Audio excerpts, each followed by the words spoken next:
L'anthropologie est une science humaine qui s'intéresse à la manière dont les hommes et les femmes produisent la société au jour le jour. Et elle se caractérise par une méthode qui lui est assez propre, qu'on appelle le terrain ethnographique ou l'observation participante, et qui consiste donc à s'immerger dans la vie quotidienne du groupe social étudié.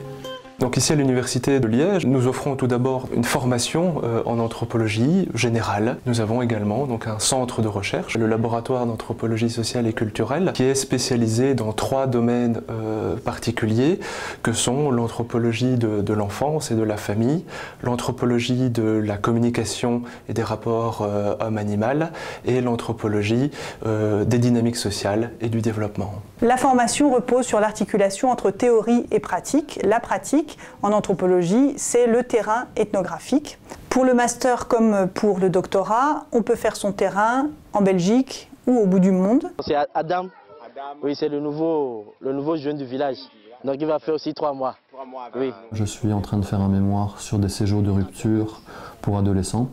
Donc c'est le fait d'envoyer des délinquants ou des jeunes en difficulté en Afrique, en alternative à l'IPPJ. Mon boulot là-bas, c'est quoi? Ça a été donc de comprendre l'impact qu'avait ce projet qui envoie des jeunes Belges dans les villages.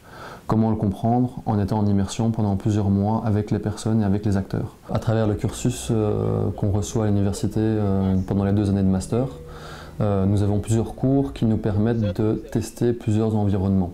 Le but, c'est vraiment d'avoir une ouverture d'esprit et surtout une ouverture vers les autres qui nous permettent justement d'être ouverts à tout ce qu'eux vont nous donner. Sur place au Bénin, quand on me parlait par exemple d'enfants qui avaient des gris-gris qui permettent de passer à travers les murs et de tuer des gens.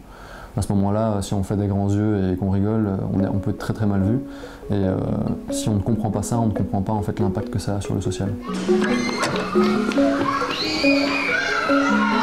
Peut-on tout aborder en anthropologie? Moi je m'intéresse à des enfants, mais on peut très bien s'intéresser à des adultes ou à des personnes d'âge plus mûr, d'âge plus avancé. Ça dépend vraiment des préférences et des choix de chacun. Mais effectivement, l'anthropologie est un domaine qui touche à tout domaine de la vie et de l'expérience humaine. Le thème de ma recherche, c'est le rapport des enfants aux religieux ici à Liège.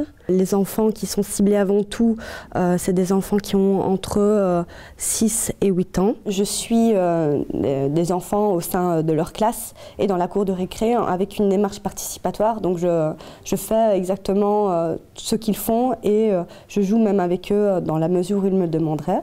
Donc ça, c'est le travail que je fais dans cette école-ci.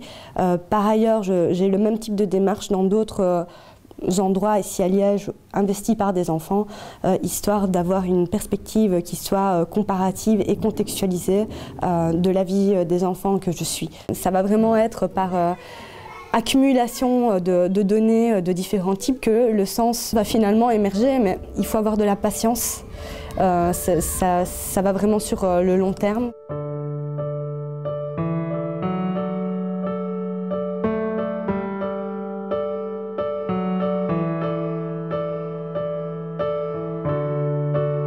Je trouve que l'intérêt de ces études-là, c'est vraiment de se donner la possibilité par les enquêtes de terrain d'être au plus proche des gens et d'un groupe de personnes particuliers autour d'une préoccupation commune, autour d'un endroit commun de vie ou quelque chose comme ça. L'unité de soins en fait accueille des patients dont on peut dire qu'ils présentent pour la plupart des difficultés d'ordre psychotique.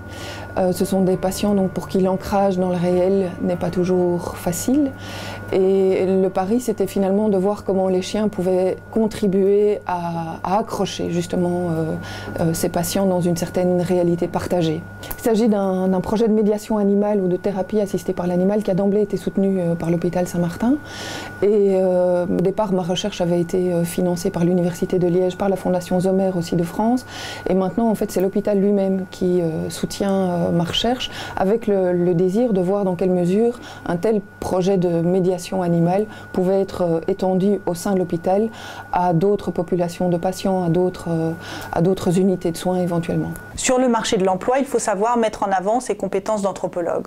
On peut travailler dans différents domaines comme par exemple le social, le développement, la coopération, l'enseignement, la recherche, l'interculturel. Et les employeurs potentiels sont donc les administrations publiques, les organismes internationaux, les ONG, les ASBL.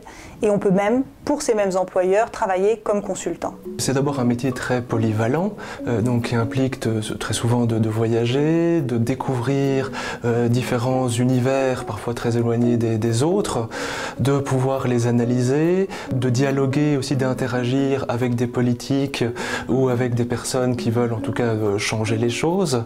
Et voilà, donc ça offre pas mal de perspectives, d'ouverture, d'analyse, de différentes formes de collaboration à ceux qui se lancent dans ce type de carrière.